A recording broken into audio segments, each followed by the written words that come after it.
how to turn your phone into a vibration analyzer. View, record, stream, and process signals from dynamic sensors to a smartphone, tablet, or personal computer.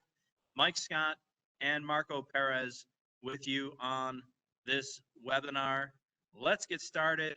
Wanted to take a minute to advertise the series of webinars. This is the first in the 2021 Industrial Market Condition Monitoring series of webinars. Next week, I'll be back with you for a webinar on calibrating high temp differential charge accelerometers that you find on gas turbines or aeroderivative turbine engines. The following week, it is liquid level tank gauging. And then February 11th, we have combustion dynamics, high temperature pressure probes for combustion dynamics. February 18th, the titles make it really exciting. February 18th, we have wireless condition monitoring. February 25th, we have 4 to 20 milliamp vibration transmitters. And March 4th, we have on-site vibration analyzer calibration as our webinar topic. Some of you came here because you know PCB PIEZOTRONICS. Some of you came here because you know the Modal shop. And some of you came here because you're my mom. But if you're not my mom, then you probably know one of the two companies. So this is a little bit about PCB PIEZOTRONICS. I used to work there, spent 10 years at PCB. It is located in Buffalo, New York, and it is one of the largest, if not the largest, manufacturers of piezoelectric vibration sensors on the planet, and specialize in industrial applications, power generation, aerospace and defense, and automotive. The pictures here just give you an idea. When I started, this building didn't exist. Actually, this property sold wine. It was called the Wine Merchants, and I think they did wholesale wine, which is actually really convenient for us. But after that, once PCB got too big for this building that you see here that I'm kind of mousing over, we purchased the property where the Wine Merchants was, and we built a 3-shift machine shop. So PCB is completely vertically integrated. They manufacture the parts here in the machine shop, and then sensor assembly occurs in this building here. All of the test and measurement accelerometers and the digital accelerometer are manufactured in this building here. Some of the industrial sensors are manufactured in our Halifax, North Carolina facility. And this is where the digital accelerometer that we'll talk about in this presentation is manufactured. And this is just outside of Buffalo, New York. The Modal shop is located in Cincinnati, Ohio. We have a brand new building. I'm sitting in the building right now, yet we still have the artist rendering on the slide. And we specialize in metrology. So we manufacture calibration systems, both portable and stationary, for laboratory use or field use. PCB PIEZOTRONICS utilizes our calibration systems, of course. We offer recalibration services, and we're responsible for the design and calibration of the digital accelerometer. So that's how these two companies sort of tie together specifically on the digital accelerometer. It's made at PCB PIEZOTRONICS with over 50 years of accelerometer manufacturing experience, and it's calibrated down here in Cincinnati at the Modal shop with over 25 years of calibration experience and some of the best accelerometer calibration systems on the planet.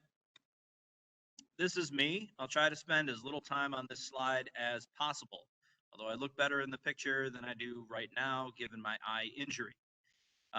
6 years here at the Modal shop and 10 at PCB PIEZOTRONICS. I did pass the Cat 2 exam a long time ago. I might have to update this slide by some miracle. I am a fan of the Buffalo Bills, and by some miracle, they're 1 win away from actually playing in the Super Bowl. And they're playing in the, for those that don't follow football, they're playing in, you'd call it the semifinals, and they haven't been to the semifinals since it was before I could drive a car. So it was 1993 or 4, somewhere over there. So it's been a long time. So I think I can leave the slide up about being a fan of unsuccessful sports teams for a while longer, unless some other miracle happens and we actually break through this year with the Buffalo Bills. But it's been a lot of fun to be a fan of the team this year as opposed to the previous 20 years. Digital. Okay, so we're gonna get into the presentation. So there's actually a disruption happening right now, especially in the industrial vibration market. A lot of OEMs for pumps and motors, reciprocating equipment, they are installing vibration instrumentation on the equipment that talks to the cloud, that talks to your phone. The machinery is getting smarter and smarter. We're in the middle of a digital transformation where, unlike before, your pumps and motors can actually talk to your iPhone and tell you how they are feeling. And this is happening very quickly. I subscribe to a news bulletin on the vibration market, and I feel like every week there's a new announcement about another company at vibration to industrial rotating equipment, integrating it into their design and offering customers the opportunity to look at that data, look at the health of their machinery in the cloud, and understand exactly how their machinery is working. So it's a very disruptive time in the vibration market where things have been done a certain way for many decades. And the old way of doing it was with these handheld vibration meters or data pens, like the one you see on the screen here. And the new way of doing it is to use your phone, just like anything else. You know, I used to have a Garmin in my car. Now I use my phone. I used to have a golf watch that you would wear on your wrist and it would tell you how far you were from the hole. And now I use my phone. I used to have a CD player. I still have a CD player, but I don't know where the CDs are because I use my phone. Everything is being transferred to the phone or the tablet or the PC, and that allows people to use applications within the phone like GPS, which we'll talk about in this webinar. So there's a revolution going on from old analog technologies, portable vibration analyzers, portable vibration meters and data pens, to the utilization of the iPhone or the tablet or the PC for condition-based monitoring. So that's really the application we're going to focus on here in this webinar. The digital accelerometers attract a very wide audience of interested parties that are measuring all kinds of different things in the world of vibration. But I'm going to keep this presentation focused on condition-based monitoring and predictive maintenance within the industrial market, typically, of course, used to reduce unplanned downtime, schedule repairs, avoid unexpected repair costs. So it's a great way. You know, they say vibration is always transmitted through the bearings. You see a couple of pictures here of the digital accelerometer installed on the bearings of rotating equipment. So by using that measurement, by using vibration, we can find out on rotating equipment if we have imbalance, misalignment, soft foot, outer race bearing faults, pump cavitation, whatever the equipment is. There's a whole host of things that you can diagnose using vibration data. So how do we do that? Well, the focus of the presentation is on our brand new digital accelerometer manufactured at PCB PIEZOTRONICS, calibrated here at the Modal shop. That's a picture of it installed in an application, route-based application right there. It's plug and play with your phone. It has a very broad frequency range, and it is easy to use. And, you know, somebody commented in advance of the presentation that they've used their phone before to take vibration data. But what they do is they use the accelerometer inside their phone. Now, the accelerometer inside your phone is great for figuring out when you turn your phone from the vertical direction to the horizontal direction when you're watching a video. It's not super great at trying to figure out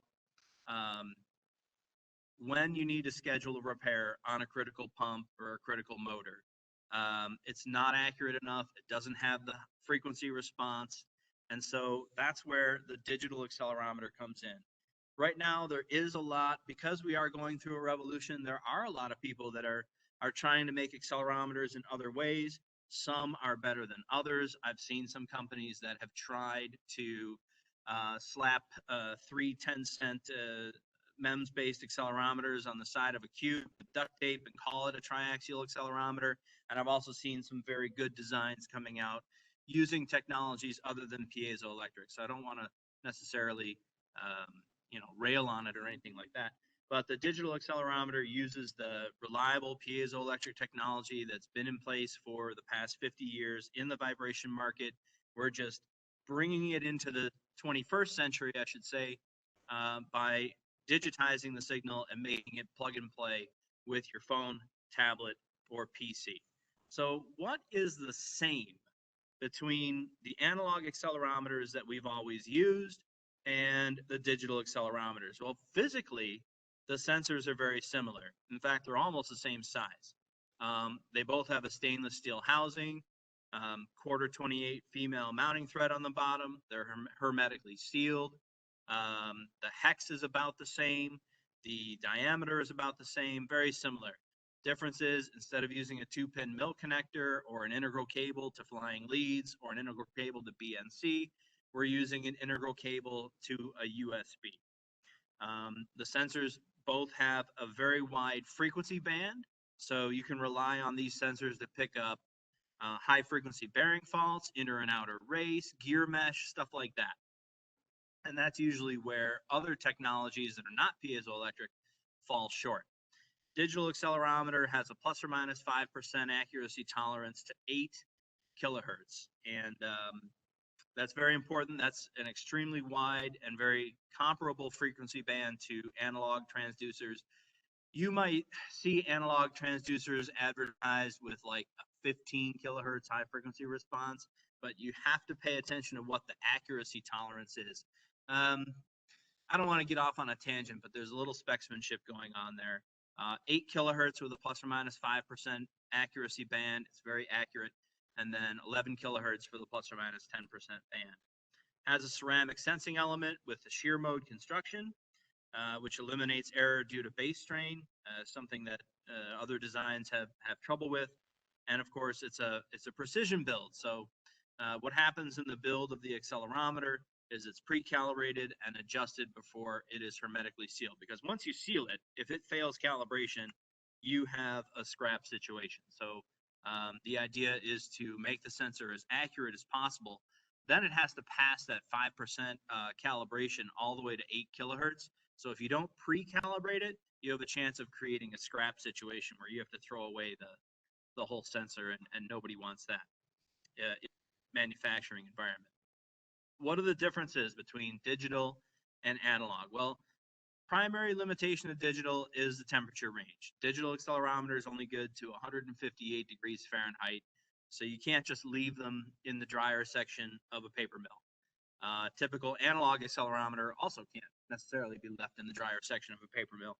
But if you go with a high temperature ICP analog accelerometer, you can extend that high temperature range to 325 degrees Fahrenheit, which does allow you to install it in those higher temp applications like a paper mill. So the digital accelerometer lends itself very well to route-based predictive maintenance, where you're going to walk around the plant and make vibration measurements. Analog accelerometers, of course, can be left in challenging applications temperature-wise. The power scheme, analog sensors are integrated circuit piezoelectric, where they're powered with anywhere from 18 to 30 volts DC, usually 24 volts DC, and the current has to be kept constant. It's usually kept constant at 2 milliamps, but it could be 4 milliamps as well, or even up to 20 milliamps. The digital accelerometers are powered from the USB port on your laptop, and or if you use a lightning connector on your phone, they're powered by your phone. And finally, there is a limited amplitude range, but take that with a grain of salt. People in predictive maintenance For a 100 millivolt per G sensor, which is the typical sensitivity that you get with the OEM vibration analyzers, it has a 50 G range or even higher. But most people never push the envelope on the accelerometer's range. You basically use an accelerometer to about 1/10 of its practical range. Practical use, rather, is 1/10 of the range. So it's rare that people measure more than 5 Gs. Give you an idea, 20 Gs peak is 20 inches per second peak at 60 hertz or 3,600 cycles per minute. So that's a lot of vibration. So although the digital sensor has 2/5 the range of the typical analog sensor, it's more than enough to cover the typical predictive maintenance application. The digital accelerometer is, like I said, it's made at PCB, and so we make it in the same way that we make the core of it the same way as we manufacture a piezoelectric accelerometer. We use a shear mode crystal design where there's a center post and then there is a mass on the outside, and the crystal is sandwiched in between the two. And as you vibrate in the vertical axis here in this picture, you will get a shearing force between the mass and the crystal, which produces a picocoulomb charge output. And here's a look at the sensor, what the inside of it really looks like. This is your center post, 3 masses, and then the crystal is sandwiched right in between the center post and those 3 masses. And that's exactly how the digital accelerometer is made, with a ceramic element. As I mentioned, there's a pre-calibration and adjustment, and then the sensor is hermetically sealed. So the same process that we follow to produce quality analog accelerometers, we follow that process when we manufacture the digital accelerometer. The only change is we add an analog to digital signal converter into the accelerometer package. Just a quick look here at PCB PIEZOTRONICS, the manufacturing. Quite often, sometimes not for the industrial sensors, but for the test sensors especially, it occurs under a microscope here. And what I like about this picture, the reason I snipped it, is what the technician's doing is seen. This is like a training type of thing, and it's seen on this screen up here. So PCB PIEZOTRONICS manufactures hundreds of sensors like this a day under a microscope. They have a clean room, of course, for the electronics, and then the sensors are manufactured under a scope by skilled technicians. It's an ISO 9001 facility accredited by ANAB.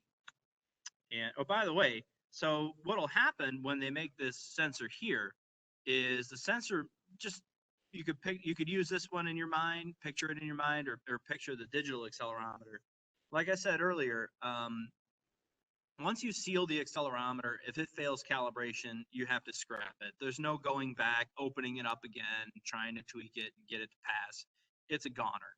So the process of manufacturing these transducers that you see in the picture and the digital accelerometer includes a pre-calibration. So the technicians can assemble the accelerometer, pre-calibrate it, and then tweak the mechanical design so it's right on the desired sensitivity, and before they seal it up, and that gives them their best opportunity to pass the full frequency sweep calibration once it comes down here to Modal shop. Or on a typical PCB sensor, they will calibrate it there.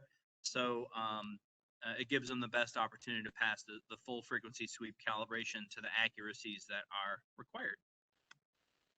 Here at the Modal shop, we are accredited by the American Association of Laboratory Accreditation to the ISO 17025 calibration standard, and we follow ISO 16063 for the calibration of accelerometers. This is a picture of our calibration system and air bearing shaker that is utilized to produce some of the lowest uncertainties in the market. We also have a laser primary calibration system here that has the lowest uncertainty of any system located in North America. So one application that I see the digital accelerometer being disruptive towards is traditional press-on vibration meters. This is a picture of an SKF. It's an older model that I just happened to get from a customer. It was gifted to me, so to speak. So the press-on vibration meters press onto the machine, as I said, and then they give you an overall vibration level. Some of the pros to this is it's kind of easy to, I wouldn't say it's easy to use, but it's quick and dirty. And it's not too expensive, and you can quickly take a vibration measurement, and if you know how to use the device, you can come up with a good measurement. It's an overall vibration measurement where you get 1 or 2 numbers. This particular model has filtering at 300 hertz. So if it experiences vibration at greater than 300 hertz, it will show up in the G's section, and at under 300 hertz, which you'll see in a minute, it'll show up as inches per second. If it can experience both, also, of course, vibration can occur at both, 1 and 2 times running speed, but there can also be high frequency bearing faults, for example, present in the vibration signal. So you can get 2 numbers here. Cons, it can be difficult to acquire consistent measurements, which I'll show you on the next couple of slides. And that's because the vibration levels depend upon the force that people press with when they apply it to the machinery. And of course, there's no FFT. So you're just getting an overall look here. In my experience, the idea behind a device like this is to give you some idea of the vibration on the machine, but it's not going to tell you where that vibration is coming from or why it's happening. So most people that use these will get some idea of the vibration level, and then if it happens to be high or higher than normal, they will bring in a vibration expert, or they'll call their rotating equipment team, or whomever on their team has a more advanced piece of vibration analysis equipment. So with proper mounting force, you can actually get pretty good data with these types of meters, which I shall show in this video. I'll just go ahead and play it. So let me go ahead and pause it here. This is featuring our portable vibration calibrator, and I'm shaking a target at a known amplitude of 0.5 inches per second peak at 3,600 cycles per minute. So trying to simulate running speed on certain industrial machinery. We'll run at 3,600. And as I play the video again, our vibration pen here, or press-on vibration meter, is measuring, I blocked it with the chat here, I'm monitoring the chat, is measuring 0.49 inches per second peak, and is not picking up on any acceleration, because as I said earlier, there is a high pass filter for the acceleration in this device at 300 hertz. We're only shaking at 60 hertz or 3,600 cycles per minute. So we're not picking up any acceleration here, but our measurement in velocity is correct. And if you press with the proper amount of force with press-on vibration meter, you will get pretty good results. It'll be pretty accurate. I would say the Fluke press-on vibration meters kind of took it to the next level, because I believe they have a force sensor component inside, so it'll actually prevent you from making a bad measurement, which is kind of nice.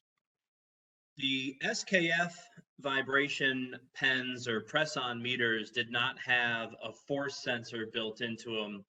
So in this example, I'm going to show what happens when improper mounting force is used with one of these press-on vibration meters. So in this case, we'll do the same test that we saw before when we got good results.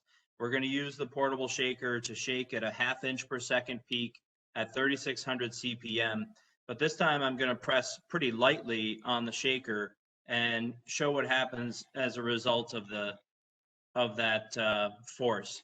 So there you see the known vibration, and I'll go ahead and pause it right here on the measured vibration. And so you see at the moment that I paused it, I was getting 0.34 inches per second peak, which is significantly lower than the known velocity. And I was getting 9.86 G's of acceleration. When I made the slide, I happened to pause it at a moment where I had 5 G's of acceleration, but that number bounces around quite a bit, and it doesn't exactly inspire confidence in the measurement. And that's because the tip of the meter is impacting the target on top of my shaker. which is causing the measured acceleration to bounce around anywhere from 5 Gs to almost 10 Gs to 3 Gs. But this is an example of what can happen with a press-on vibration meter when the improper mounting force is applied, and was really the primary reason that people take inconsistent data when they use one of these press-on vibration meters. With a digital accelerometer, you can eliminate some of the cons with using a press-on vibration meter. So some of the cons for the press-on vibration meter are related to the mounting of that device, like I just showed. And a digital accelerometer is very easy to mount, which I'll show in the next video. You can use a magnet, which a lot of people do maintenance with magnetically mounted sensors. You can stud mount it, you can adhesively mount it. So you get very consistent results, especially if you mount it in the same location every time. Maybe you use a target. So that's a great way to do it for a vibration trend over time. So let's take a look at how the digital accelerometer would be mounted, and we're going to use an application that's called VIBECHECK here to give us an overall vibration measurement. And I will point out, VIBECHECK application is scaled in inches per second RMS. So I changed the scaling on my calibrator to inches per second RMS instead of peak, which I did in the previous video. And I'm still shaking at 3,600 cycles per minute. So let's go ahead and play the video. We were shaking at a 1/2 inch per second RMS. I rocked the sensor in place by touching down just one edge of the magnet before letting the rest of the sensor fall into place, and then press the collect data button on the VIBECHECK app, and I came out with 0.512 inches per second, which of course is very close to my known vibration amplitude of 0.5 inches per second. By the way, if you shock the accelerometer, you're not going to break it. It just slows your data acquisition time down. It's the same as analog accelerometers. A lot of the people in this audience are going to have familiarity with that. If you just slap the sensor on the machine, you overshot the transducer, the bias voltage is moving around, and you get ski slope, and you got to throw that data away and do it again after the sensor settles. So it's always best, whether you're using an analog transducer or a digital transducer, to try to gently mount the transducer to the machinery by rocking it into place like I did in this video. So like I said, the digital accelerometer eliminates a lot of the cons of using a press-on vibration meter, which, you know, in my opinion, makes it a truly disruptive technology by eliminating the cons while keeping the pros of the previous technology. Same with my golf watch. My golf watch was a big honking watch I would wear on my wrist. It had a very small screen. You couldn't see an outline of the hole.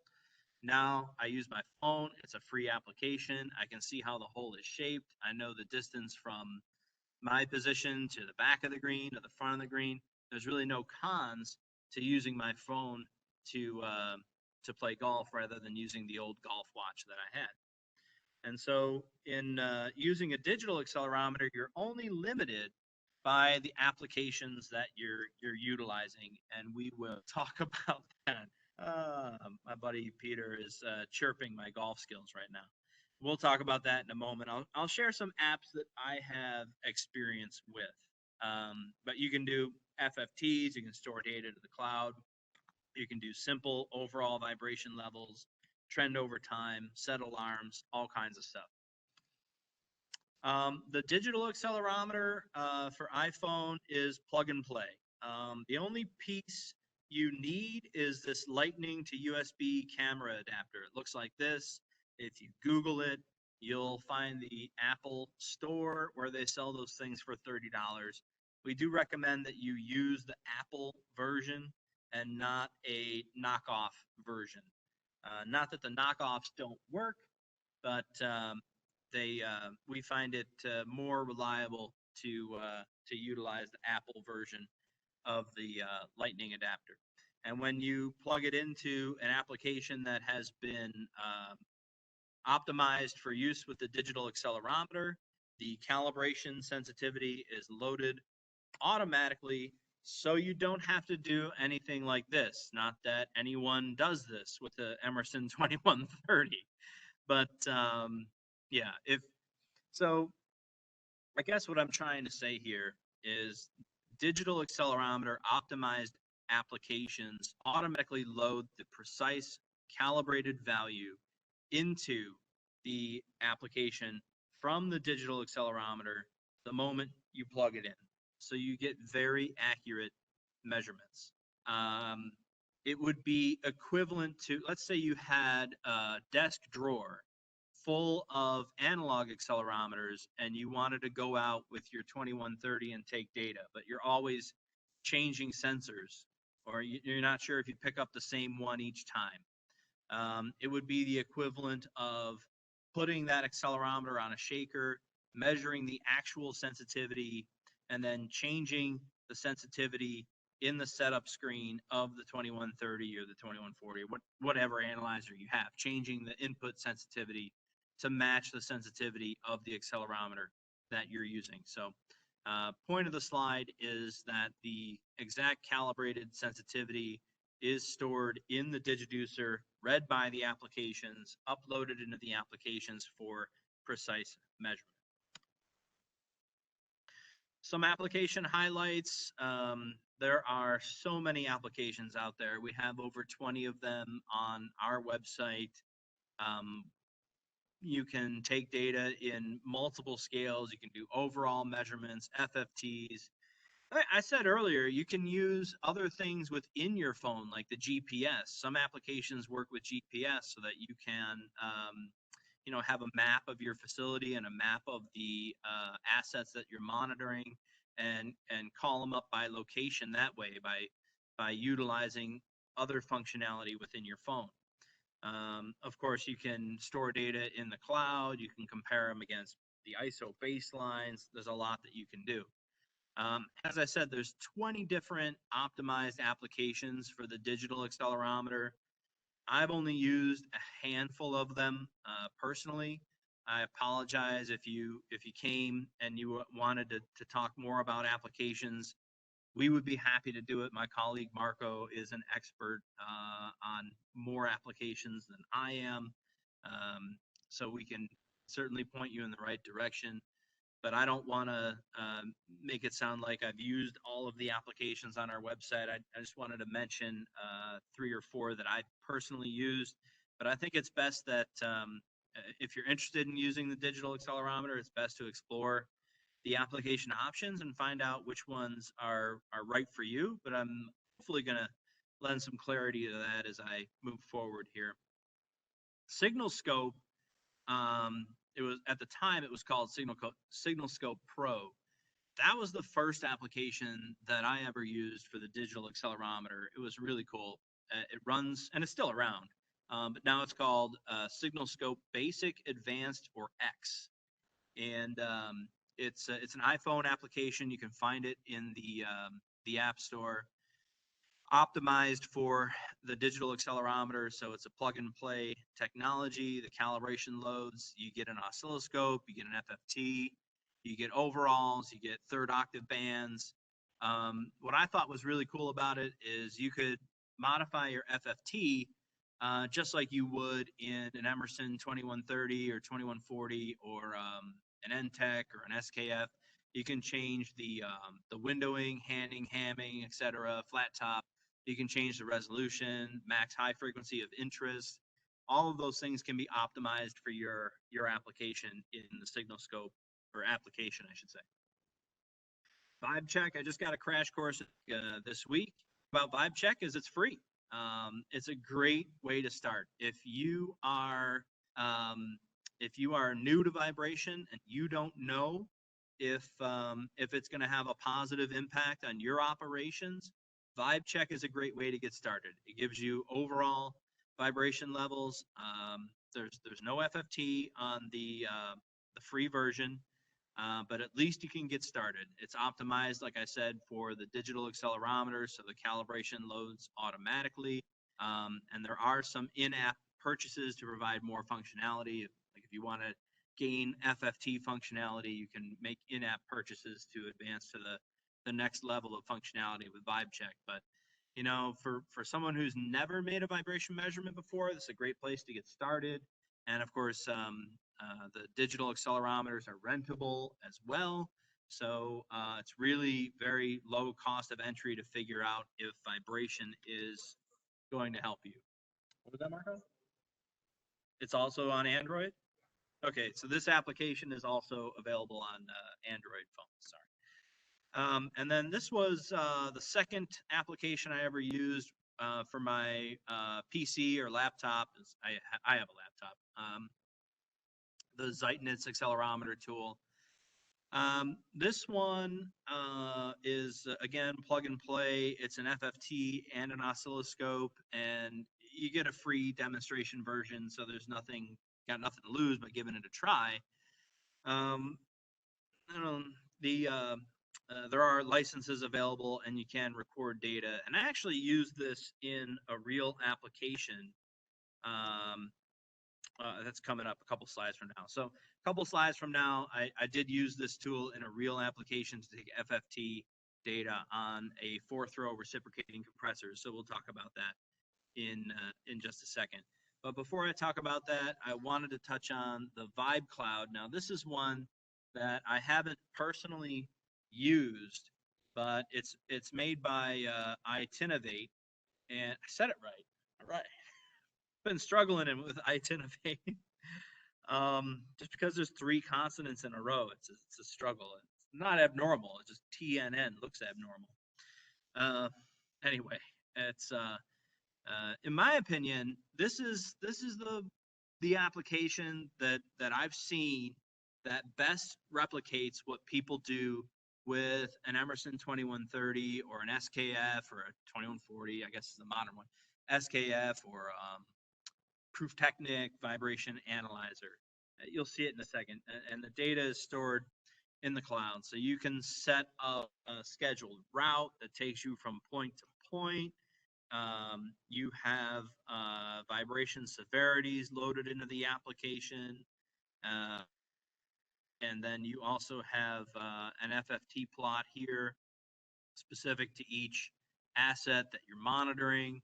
It can tell you where the 1 and 2 times bands are, of course, which are critical for imbalance and misalignment. So there's a lot of functionality in the VibeCLOUD application. I can't talk to it too much because I've never had a chance to use it, but because you can store data in the cloud, you can trend that data over time. You have FFT capability. You can call it up from anywhere. And you can even use the GPS on your phone. In my opinion, this application is the one that best replicates what people do with a traditional portable vibration analyzer. So VibeCLOUD by iTinnovate is certainly something worth looking into for those that are interested in an advanced vibration analysis program. This is all the software that we're aware of that's optimized for the Digiducer. So the digital accelerometer calibration data is read by all of this software to produce very accurate measurements. And I haven't, like I said, I've only used the accelerometer tool, the ZEITNITZ accelerometer tool for my Windows laptop. I've used VibeCheck, and I've used SignalScope Pro, which is SignalScope Basic X or Advanced, I think. Now, what about the accelerometers that you already have? The accelerometers that are mounted in the dryer section of a paper mill, for example, that is too hot for a digital accelerometer. Well, there is another device called the ICP to USB signal conditioner that allows you to use those traditional analog accelerometers that might be permanently mounted, convert that data into a digital signal, and run it into a PC or a laptop or your iPhone or a tablet. So for example, if you have the sensors over here are your typical industrial sensors. If maybe you have them mounted in, let's just keep with the dryer section example, you have them mounted in on the rolling element bearings in the dryer section of a paper mill. They're routed to a switch box. You can walk up to the switch box and use a BNC to, it's usually a switch box has a BNC output. It might have a 2-pin mill output, but use a cable, probably BNC to BNC, to connect to the digital signal conditioner, and then use the USB to connect to your computer, or a USB to Lightning to connect to your iPhone. And you can use any of the applications that we've already talked about to take vibration data from these permanently mounted accelerometers. A closer look at the product. It is 2 channels, so you can get 2 channels at the same time. BNC input, so if your switch box is a BNC output, you just need a BNC to BNC cable, or if it's a 2-pin mill, then a 2-pin mill to BNC cable. Pretty standard stuff. It's a 24-bit USB digital signal output, and again, it's plug and play, just like the digital accelerometer, with the applications that we've already mentioned. So that product also available for rental if you want to give it a try. It's a excellent tool for utilizing your existing accelerometers that are permanently mounted and creating a digital signal so that your phone or your laptop can be used as a vibration analyzer. Almost done with the presentation. Coming up on 45 minutes right now. I better hustle up. So one more application here. This is personal experience I wanted to share. This was a small pumping station for an industrial gas company. I won't name the company. They had a 4-throw recip with 4 to 20 milliamp vibration transmitters to the DCS. Such a small facility, there's really just kind of one trailer with the DCS inside. The INC technician was, of course, measuring more than just vibration. You had temperature in there, you had pressure in there as well, and vibration coming from each of the throws on the compressor. One of the throws was in a high vibration alarm, and he wasn't sure if that data was correct or if maybe the sensor was mounted incorrectly, because we went up there before we took data, and his opinion, he couldn't see or hear or feel anything different about that specific throw. I didn't have the expertise to really go up there and just use my eyes and ears to know if there was something wrong with the throw. He felt that he did. So anyway, we installed the digital accelerometer. At the time, I did not have a phone application, so I just had my laptop with me, but we stood there in the sun, and we connected it, and we figured it out, and we took an FFT on all 4 throws, and we did find that the vibration data was 3 times higher on the bad throw than the other throws. So we were able to confirm the 4 to 20 milliamp vibration transmitter reading. I wasn't really able to tell him from the FFT what was specifically wrong. There was definitely some metal-to-metal impacting going on, because the peak was up there in the 2,500 to 3,000 hertz range, and the images that we took were sent to the regional vibration analyst, and then they could decide what to do from there. And this is a pretty common situation where this company had regional vibration analysts, but a lot of assets spread out in the region, and that person couldn't physically be at every asset every day. Obviously, it's very spread out. So the digital accelerometer allowed the instrumentation and controls technician to take an FFT, send it to that person, and then they could decide the next best course of action. So in conclusion, digital accelerometer, it's a standalone item, or of course there's a digital signal conditioner that allows you to use your existing analog instrumentation. Easy to use, plug and play, real-time data, rentable products if you want to give it a try. I mean, people always want to try it before they buy it, although it's not super expensive to just buy it, but it's very flexible, and the frequency range is outstanding. As I said, plus or minus 5% to 8 kilohertz, allowing you to capture that high frequency data like metal-to-metal impacting in a recip compressor throw, or gear mesh or bearing faults.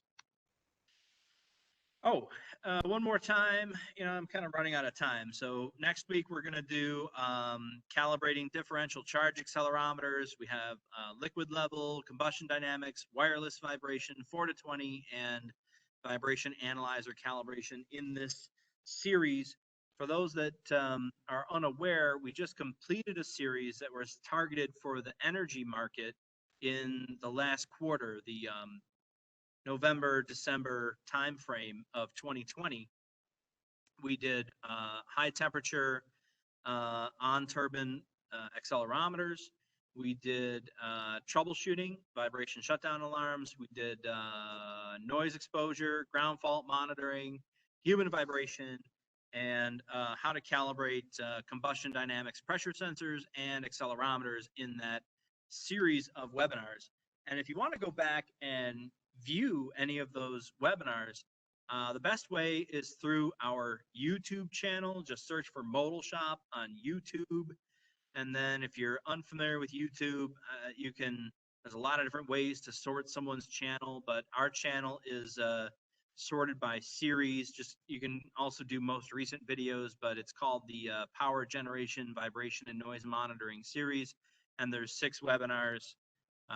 Each of them are about the same length as this one, so you probably can't do it all in one sitting unless you're a glutton for punishment. But yeah, we have 6 webinars full of technical content for those that wish to watch. And with that, I thank you again for taking the time. I apologize for being a little long. I thought I was going to come up short of 45 minutes. I hope you have a great weekend, and if there's anything we can do to help you with your vibration measurements, please don't hesitate to give us a call or send us an email here at the Modal Shop or at PCB PIEZOTRONICS. Thanks again.